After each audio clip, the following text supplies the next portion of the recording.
За хаягаас өнөөдөр утаснаас яаж бичлэг хийх вэ? Зааж өгье. Эхлээд тоглоом татыг руу орно.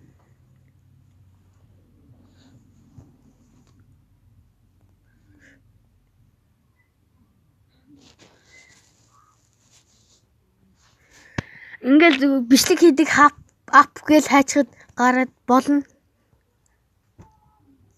Тэгэхэд ийм бишээ. Ийм байхад болно. Энийг тэгээд ингээд татаад нээхэд орно.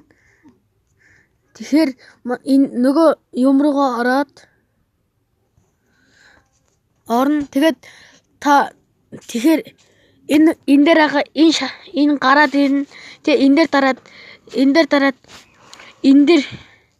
энэ дээр дарж бичлэгээ хийдэг. Энэ дээр сайн хийж байгаа болохоор үргэлжлүүл юм байна.